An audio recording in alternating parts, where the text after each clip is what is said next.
এই প্রসেসে তোমরাও বাড়িতে করো, ভীষণ ভালো। মুখটা অনেকটা আমার হাইড্রেট হয়েছে। আর কি কি প্রোডাক্ট ইউজ করেছি পুরোটাই তোমাদের সাথে শেয়ার করেছি। তো চলো, এই ট্যানের হাত থেকে বাঁচার জন্য আমরা ঠিক কি কি করা উচিত সেটাই তোমাদের সাথে আজকে শেয়ার করার জন্য আজকের ব্লগ, আজকের ভিডিওটা।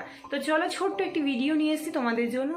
তোমরা কেমন আছো তোমরা সবাই? আশা করি সবাই খুব খুব খুব ভালো আছো, আমিও খুব ভালো আছি।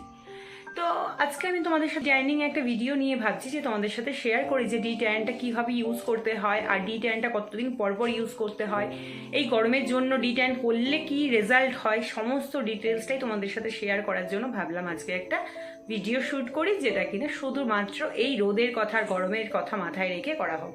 তো তোমরা যদি আমার মতো এই ধরনের একটা স্কিন পেতে চাও তাহলে অবশ্যই আজকে ভিডিওটি দেখো, আশা করি তোমাদের একটু হলেও হেল্প হবে। তো চলো, বেশি কথা না বলে স্টার্ট করছি ভিডিওটা, দেখতে থাকো, আশা করি তোমাদের অনেকটা হেল্প হবে। তো চলো স্টার্ট করি। তো আমার দু গালে কিন্তু হালকা হালকা পিগমেন্টেশন পড়েছে। তো পিগমেন্টেশন আর সানট্যান কি জিনিস, মেছেতা কি জিনিস, আর পিম্পলের সমস্যা বা ব্রণ সমস্যা, মানে ব্রণর দাগ বা পিম্পলের দাগ, সেগুলো কি ট্যানিং করলে দূর হয়? তো চলো, তোমাদের আজকের এই ভিডিওতে আশা করছি অনেকগুলো প্রশ্নের উত্তর তোমরা পেয়ে যাবে। যেমন আগে বলে রাখি যে আমি কিন্তু ফেস ওয়াশ দিয়ে মুখটাকে বাথরুম থেকে ধুয়ে এসেছি, দুবার ধুয়েছি। ফার্স্টে একবার ধুয়েছি, তারপরে চাইলে তোমরা একবারও ধুতে পারো, আমি দুবার ধুয়ে নিয়েছি, খুব ডিপভাবে ক্লিন করে নিয়েছি। নিয়ে আমি একটা গামলার মধ্যে, প্লাস্টিকের গামলার মধ্যে জল নিয়ে নিয়েছি আর তার মধ্যে একটা টিস্যু নিয়ে নিয়েছি। তারপর টিস্যু দিয়ে ভালো করে মুখটাকে একটু হালকা করে জল দিয়ে মুছে নিয়েছি, মানে টিস্যুটা দিয়ে মুছে নিয়েছি, তাহলে জল জল ভেজা ভেজা ব্যাপারটা থাকলো। কখনোই কিন্তু তোমরা ট্যানিং মানে পুরো সরাসরি শুকনো একটা ফেসের ওপর লাগাবে না, সেক্ষেত্রে কিন্তু ফেসের অনেক রকম প্রবলেম হতে পারে। কি কি প্রবলেম হতে পারে সেটা আমি যতটুকুনি জানি আমি তোমাদের সাথে শেয়ার করছি। তো যদি ফুল ফেসটা শুকনো থাকে, মানে ড্রাই থাকে, আর মুখটা ধুয়ে টাওয়াল দিয়ে মুছে নিয়ে তারপর আমি যদি তার উপর মানে ফেসের ওপর ট্যানটা লাগাই না, তাহলে কিন্তু আমাদের ফেসটা যখন নাকি ট্যানটা শুকিয়ে যাবে, টান ধরবে, তখন কিন্তু ফেসটা আরও টান ধরবে, তখন কিন্তু আমাদের গালের যে চামড়াগুলো রয়েছে সেগুলো কিন্তু ফেটে যাওয়ার চান্স থাকে। হয়তো তোমরা বুঝতে পারবে না এখন, কিন্তু এটা কিন্তু যখন নাকি তোমরা একটু রাফ করবে বা একটু স্কার্প করবে, তখন দেখবে হালকা হালকা জ্বালা করছে। তো সেই জন্য একটু জল জল ভাব থাকবে, মানে হাতে করে চাইলে জল নিয়ে মুখে ড্যাব ড্যাব ড্যাব ড্যাব করে দিয়ে তার উপরে কিন্তু ট্যানটা ইউজ করবে। তো আমি এখানে রাগার ডি ট্যান ইউজ করেছি। আর ট্যানটা কিন্তু কতদিন অন্তর অন্তর ইউজ করা যায় সেটাই তোমাদেরকে বলবো। ট্যানটা কিন্তু 15 দিন থেকে 20 দিন অন্তর অন্তর করা যায়। যারা মান্থলি প্রত্যেক মাসে মাসে করো তাদের কোনো রকম প্রয়োজন আর পড়ে না। যারা নাকি ঠিকঠাকভাবে সিটিএম করো না তাদের জন্য কিন্তু মোটামুটি সিটিএমটা করা প্রত্যেকের জন্য ভীষণ ভীষণ ইম্পর্টেন্ট। আর যারা সিটিএমটা করো না, ট্যানিং করো না, কিছুই করো না, কিন্তু সান ট্যান প্রচুর পড়েছে, তাদের জন্য কিন্তু রাগা এই ডি ট্যানটা বেশ ভালো। আমার কিন্তু এটা কোনো প্রমোশন ভিডিও কিছু নয়, আমি জাস্ট এই রাগা ডি ট্যানটা ইউজ করছি, সবসময় করি। সেক্ষেত্রে আমি ভাবলাম আমার বন্ধুদের যদি আমার এই ভিডিওর মাধ্যমে একটু হেল্প করতে পারি তাহলে কিন্তু আমার বেশ ভালো লাগবে। আর সামনেই পয়লা বৈশাখ, তো একটু তো নিজেকে ক্লিন রাখতেই লাগবে। আর অনেক দিন যেহেতু করা হয়নি কিছু, সেই জন্য আজকে ভাবলাম আজকে তোমাদের জন্য এই ভিডিওটাই রাখা যাক। তো চলো, আমি কিন্তু ভালো করে মুখটাকে আগে ফেস ওয়াশ দিয়ে ধুয়ে নিয়েছি, তোমাদেরকে বলে দিয়েছি। তারপর কিন্তু ভেজা টিস্যু দিয়ে মুছে ভেজা ভেজা জল জল রয়েছে তার উপর কিন্তু আমি ট্যানটা লাগিয়েছি, ফুল ফেস গলা। আর এই ট্যানটা কিন্তু চাইলে হাতে পায়েও দিতে পারো, কিন্তু ট্যানটা যেহেতু একটু দাম বেশি সেই জন্য সবাই তো অ্যাফোর্ড করতে পারে না। যারা অ্যাফোর্ড করতে পারো তাদের কোনো বিষয় না, যারা পারো না তারা শুধুমাত্র ফেসে করলেও হবে। তো পিগমেন্ট আমি দেখো ট্যানটা লাগিয়েছি, আর লাগিয়ে কিন্তু 15 মিনিট পর আমি হালকা হালকা করে জল নিচ্ছি হাতে, গামলা থেকে, মানে দুটো হাত গামলার জলের উপরে রাখছি, রেখে রেখে কিন্তু ভেজা হাতে কিন্তু আমি এটাকে মাসাজ করে করে আমি ট্যানটাকে রিমুভ করছি। তো চলো, আমি ট্যানটা রিমুভ করতে করতে তোমাদেরকে আরও কয়েকটা ইম্পর্টেন্ট কথা বলে দিই। ট্যানটা তোমরা 15 দিন অন্তর অন্তর করতে পারো। আর যারা 15 দিন অন্তর 15 থেকে 20 দিন মানে 1 মাসের মধ্যে 1 মাস পর পর করতে পারো। চাইলে যারা 1 মাসের আগে করতে চাও তারা কিন্তু 15 থেকে 20 দিনের মধ্যে আবার আরেকবার করতেই পারো। দ্বিতীয়ত কথা, পিগমেন্টেশন আর সান ট্যান কিন্তু এক জিনিস নয়। অনেকে ভাবে যে ট্যানিং করলে হয়তো মেছেতার দাগ দূর হয়ে যাবে। না, পিগমেন্টেশন আলাদা, মানে মেছেতার দাগ পিগমেন্টেশনকেই বলে মেছেতার দাগ, তো মেছেতার দাগকেই বলে পিগমেন্টেশন, একই জিনিস।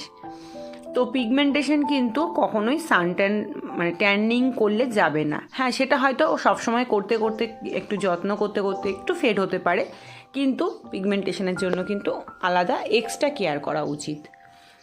আর ট্যানিংটা কিন্তু শুধুমাত্র সান ট্যান মানে রোদের যে আমাদের ওপরে চামড়ার যে লেয়ারগুলো ফেসের বা বডির যে ওপরের লেয়ারগুলোকে একটা লেয়ার ফেলে দেয়, কালো একটা সূর্যের যে তাপটা লেগে লেগে আমাদের ফেসের বা বডির ওপরের লেয়ারটাকে পুরো পুড়িয়ে দেয়। তো সেক্ষেত্রে আমরা ট্যানিংটা ইউজ করতে পারি। ট্যান করলে কিন্তু কখনোই ব্রণর দাগ বা পিম্পলের দাগ কমে যায় না। পিম্পলের জন্য ব্রণর জন্য মানে পিম্পল আর ব্রণর দাগের জন্য কিন্তু আলাদা প্রসেস। আমি কিন্তু শুধুমাত্র এই ভিডিওটার মধ্যে ট্যানিংয়ের কথাটাই তোমাদেরকে বোঝাতে চাইছি। তো আমি ট্যানিংটা করে মানে ভালো করে একটু মাসাজ করে রিমুভ করে নিয়েছি, টিস্যু দিয়ে মুছে নিয়েছি। তারপর আমি এখানে গ্রিন কোম্পানির একটা ফুড স্কার্বার, তো সেই স্কার্বারটা একদমই অল্প নিয়েছি, কারণ আমার ভীষণ অয়েলি সেন্সিটিভ স্কিন। আর অয়েলি সেন্সিটিভ স্কিনের জন্য কিন্তু স্কার্ভ একদমই সামান্য নিতে হবে। আর সবথেকে ইম্পর্টেন্ট যেটা, সেটা হচ্ছে খুব আলতো হাতে রাফ করতে হবে। এটা যদি আমরা জোরে জোরে প্রেস করে করি তাহলেও কিন্তু আমাদের স্কিনের যে মানে পশমের যে গোড়াগুলো সেগুলো কিন্তু ফেটে যেতে পারে। আর আরেকটা যেটা কথা সেটা হচ্ছে স্কার্ভিং করা মানে কিন্তু আমাদের ওপেন পোর্সের যে মুখগুলো সেগুলো কিন্তু ওপেন হয়ে যাওয়া, অর্থাৎ কি না আমাদের যে পশমের গোড়াগুলো সেগুলো কিন্তু মানে আমরা সাদা চোখে দেখতে পাবো না। সেটা যদি তুমি আতশ কাঁচ নিয়ে দেখো তাহলে দেখবে আমাদের পশমের যে ছিদ্রগুলো পশমের যে মুখগুলো সেগুলো কিন্তু অনেক বড় বড় দেখা যায়। আর আমরা সেটা কিন্তু সাদা চোখে কিন্তু একদমই দেখতে পারি না, ছোট্ট ছোট দেখতেই পারি না। আর অনেকের আছে একটু বোঝা যায়, যাদের একদম খুব অয়েলি সেন্সিটিভ স্কিন বা সেন্সিটিভ স্কিন অনেক ব্রণ পিম্পল, তাদের কিন্তু বেশ বোঝা যায়। তো সেটার জন্য কিন্তু আমরা স্কার্ভিং করে কিন্তু টোনিংটা করব। আর প্রত্যেকেরই কিন্তু আমাদের সিটিএমটা করাটা ভীষণ ইম্পর্টেন্ট। সারাদিন তুমি শত ব্যস্ততার মধ্যে জানি হয় না, অনেকেরই আছে যে একদম সম্ভব হয়ে ওঠে না, তাদের কিন্তু সারাদিন শেষে রাতে হলেও কিন্তু একবার সিটিএমটা করা উচিত। তো তারপর আমি কিন্তু একদম আলতো হাতে মানে ফিঙ্গার আঙুলের যে মাথাগুলো সেগুলো দিয়ে গোল গোল গোল গোল রিং রিং করে কিন্তু আমি স্কার্ফটা দিয়ে স্কার্ভার করে নিলাম। আর একটু জল মানে আমি কিন্তু খুব শুকনো হাতে করব না, সেক্ষেত্রে কিন্তু তোমাদেরকে বললাম যে প্রবলেম হতে পারে। জল হাতে ভেজা এতে বেশি জল হোক অসুবিধা নেই, কিন্তু যেন শুকনো হাতে কখনোই স্কার্ভিং করবে না। সেটা তোমরা হাতে পায়ে করো বা ফেসে। হাতে পায়ে করে তোমরা একবার দেখবে যে কতটা যদি জোরে প্রেশার দাও না ছুলে যায়, সেই জন্য আলতো হাতে করবে। আর আমি এখানে একটা গার্নিয়ারের শিট মাস্ক ব্যবহার করছি, সেটা হচ্ছে আমার পিম্পলের দাগ আছে আর এটা হচ্ছে কিন্তু খুবই ভালো। তো এটা রয়েছিল ঘরে, ভাবলাম যে এটা আমি ইউজ করেই ফেলি। তো এটা ইউজ করার পরে কিন্তু বেশ ভালোই একটা মানে গ্লো করে, ইনস্ট্যান্ট একটা গ্লো করে, একটা স্কিনটাকে একটু ব্রাইট করে তোলে। তো এটা একটা প্যাকেটের মধ্যে কিন্তু একটাই থাকে। আর আমার এটা দাম নিয়েছিল 90 টাকা, বেশ কিছুদিন আগেই কেনা হয়েছিল, কিন্তু আমার আর ইউজ করা হয়নি। তো ভাবলাম যে স্কিনটা যেহেতু অনেকটা ডাল হয়ে গেছে, কিচ্ছু করা হয়নি সেইভাবে, তো সেই জন্য ভাবলাম যে পয়লা বৈশাখের আগে একটু সাজুগুজু বলতে নিজেকে একটু মেনটেনের মধ্যে যদি একটু রাখতে পারি তাহলে বেশ ভালো লাগে। আর আমরা প্রত্যেকটা মেয়েরাই চাই যে আমাদের ফেসটা একটু ভালো থাকুক। যদি নিজে না করতেও পারি, যখন রাস্তাঘাটে কোনো অকেশনে কোথাও বেরোবো, আত্মীয় স্বজনের বাড়িতে কারোর ফেস দেখে কিন্তু আমাদের ভীষণ হিংসা হয়, বাবা ওর এরকম আমার কেন নেই। কিন্তু আমরা কিন্তু ওরম লোকের দেখি কিন্তু যত্ন করতে পারি না। যত্ন করতে পারলে কিন্তু আমাদেরও হবে। তো তারপর শীট মাস্কটা লাগানোর পরে আমি কিন্তু 15 মিনিট ওয়েট করেছি। ওয়েট বলতে আমার আবার ক্লায়েন্ট এসছে, তো সেই কাজ করছিলাম। কাজ করার পরে তারপর আমি শীট মাস্কটা খুলেছি, আর তোমরা দেখো জাস্ট কতটা মুখটা ইনস্ট্যান্ট একটা গ্লো করছে। তারপর আমি ভালো করে কিন্তু মুখটাকে নর্মাল প্লেন জল দিয়ে ধুয়ে নিয়েছি।